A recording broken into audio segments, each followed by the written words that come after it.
विवेंद्र सेना ने दिखाई दिग्विजय राठी की औकात। दिग्विजय के पास बोलने के लिए कोई भी शब्द नहीं रहा। क्या किया ऐसा विवेंद्र सेना ने दिग्विजय के साथ, आप भी सुन के हैरान होने वाले हैं। तो आइए आपको इस रिपोर्ट में हम पूरी जानकारी दें। उससे पहले अगर आपने नहीं किया है हमारे चैनल को सब्सक्राइब, तो सब्सक्राइब कर लें, साथ ही बेल आइकन भी यहाँ से क्लिक करें ताकि जो भी न्यू वीडियो हो उसका नोटिफिकेशन आप तक पहुँच जाए।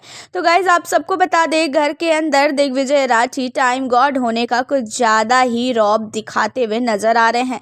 दिग्विजय राठी को टाइम गॉड होने का काफी ज्यादा घमंड है और यहीं पे दिग्विजय राठी ने विवेंद्र सेना को दी थी ड्यूटी। आप सबको पता है विवेंद्र सेना और दिग्विजय राठी बैठ के बात करते हैं, जहां पे दिग्विजय राठी कहते हैं कि विवेन मुझे तुझसे बात करनी है, जहां पे विवेन कहते हैं कि चल बता क्या बात करनी है तुझे, जहाँ पे दिग्विजय कहते हैं कि ये बता मैंने तुझे काम दिया था, तूने वो काम क्यों नहीं किया। जिसके बाद विवेन कहता है तूने मुझे क्या काम दिया था पहले मुझे ये बता। जहाँ पे दिग्विजय कहता है मैंने तुझे बर्तन धुलने का काम दिया था और किचन साफ करने का काम दिया था। जिसके बाद विवेन कहता है कि चल ठीक है, तूने मुझे बर्तन धुलने का काम दिया, किचन साफ करने का काम दिया, तूने कुछ घंटे बाद जब आके देखा तो क्या बर्तन धुले हुए थे ना, पूरा का पूरा किचन साफ था ना।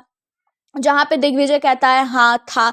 तो विवेन कहता है कि किसने किया, मैंने किया ना, तूने मुझे काम दिया था इसी वजह से मैंने किया। चल मैंने ये काम कर दिया, उसके बावजूद भी तूने ये सजा दिया कि घर के अंदर हमारा खाना नहीं बनेगा। जहाँ पे दिग्विजय कहता है ऐसा है, मैंने तुझे टॉयलेट साफ करने का भी काम दिया था लेकिन तूने टॉयलेट साफ नहीं किया था। जहाँ पे विवेन कहता है कि ऐसा है, मैं टॉयलेट साफ कर ही रहा था और जो टॉयलेट मैंने साफ कर दिया था तू उस टॉयलेट में नहीं गया, तू जानबूझ के दूसरे टॉयलेट में गया और तूने वहां पे फालतू का जो है बवाल खड़ा किया था कि मैंने टॉयलेट साफ नहीं किया। और तुझे सजा देने का बहुत शौक है ना, तुझे पनिशमेंट देने का ज्यादा शौक है, इसी वजह से तूने क्या किया कि हम लोग का खाना घर के अंदर बंद करवा दिया।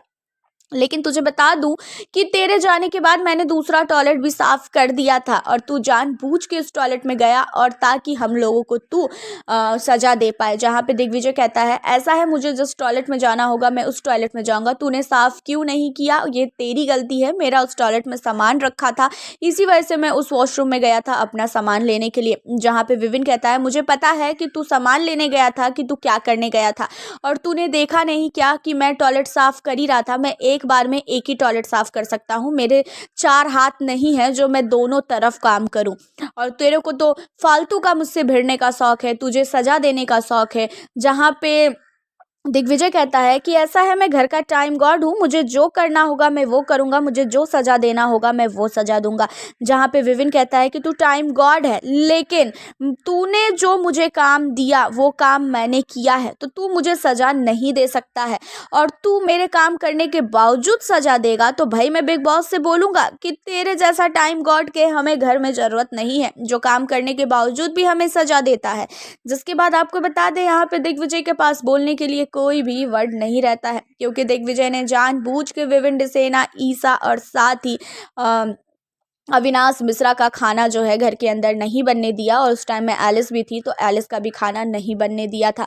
और यहाँ पे दिग्विजय राठी जो है जानबूझ के विवेंद्र सेना को हर एक सिचुएशन में परेशान करने की कोशिश कर रहे हैं ताकि विवेंद्र सेना जो है परेशान हो जाए और दिग्विजय के सामने आके वो गिड़गिड़ाने लगे। लेकिन यहाँ पे विवेंद्र सेना है, दिग्विजय को विवेन का पैर पकड़ना पड़ जाएगा लेकिन विवेन कभी भी किसी का पैर नहीं पकड़ेगा। वैसे आपका इन सारे मुद्दों पे क्या कहना है, अपनी राय जरूर बताएं। मिलती हूँ आपसे नेक्स्ट वीडियो के साथ।